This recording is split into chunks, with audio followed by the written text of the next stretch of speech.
Yeah, mate. Well, real brave effort. They boys tried their socks off.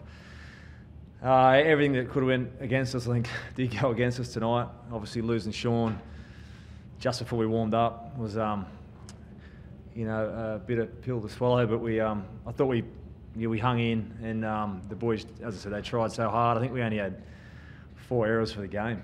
Like, we completed about 90%. But yeah, going into the game with Gout also ruled out, I think it probably just took its toll at the back end. We had enough ball there in the second half, but we just probably just didn't have the personnel out there to ice the game there. But I mean, I was happy with the effort. Woodsy as well. What's the story with him? He came off with a foot injury. Yeah, he's in a boot at the moment, so it's he felt something pop when he passed the ball, and just got to get it checked and get it scanned. But can't take any luck at the moment with their injuries. Is that potentially a long-term one? Oh, they need to rule out a fracture. They're worried about a fracture, so he's in a boot, on crutches in a boot, so it's not a good sign. How much notice did Kyle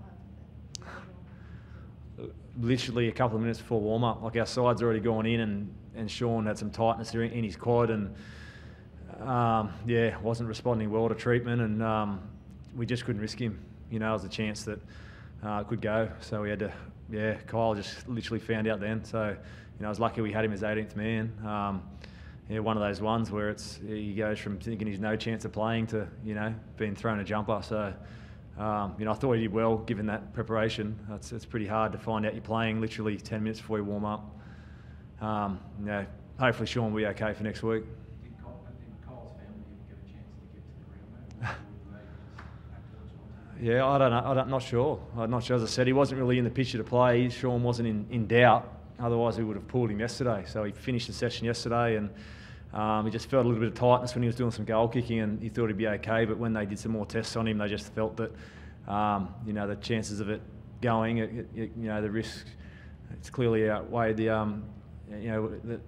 us to play him and hope that he got through. So he may have been okay, but we just didn't want to risk him.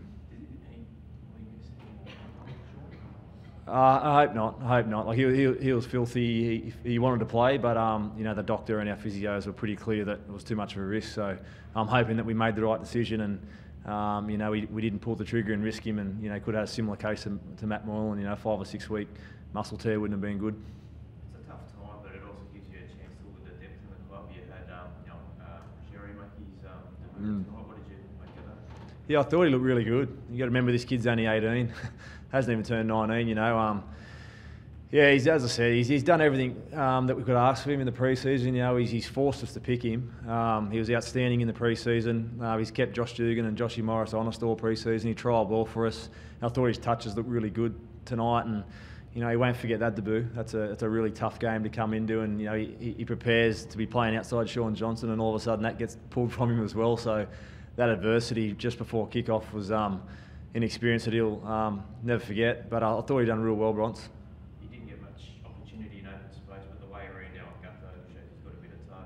Yeah, and just that's what you want to see from any player, let alone an 18-year-old, to be chasing back on a loose ball like that. So he's a very well balanced runner, and you saw most of his carries tonight. He threatened them, and he always got his nose through the line and found his front. So he's a big physical kid with good footwork and good speed. So he's going to be a real asset to us, moving forward. What does that result say about your character? Like, you're also missing Wade Graham at the moment. You've got all the excuses in the world, and you still turn up and probably dominate for the first 20 minutes of the second half. Yeah, that's what they were in good spirits at half time. That try just before half time, I felt hurt us. I think we were like 12 from 12 complete, and then we went sort of 3 back-to-back errors, and just gave them a sniff. I really would have liked to get to half time at 6-all. But they were good. We knew if we come out and started well, we'd be back in the fight, and we felt we could play them through the middle. And I think it's first or second set after half time, we just went straight through the middle and got a penalty and put a nice little set play on that we'd prepared during the week. So the boys were thinking and still executing their plays. But as you said, the question about the character, like that as a coach, I'm really impressed. I'm really proud of them. They didn't turn it up. They kept coming against a really powerful team that had a lot more ball than us in the first half, and just probably took a bit of juice out of us, and then we couldn't cover the loss of Woodsy and the effects of no Sean Johnson, no Matt Moylan. Took its toll in there when we were attacking their line. We were a little bit lost, but nothing we can't fix, and we'll bounce back, and hopefully get Sean and Gow back into our side next week, and we'll come out for a big game against the reigning premiers at home on Saturday night. Thank you. Thank you.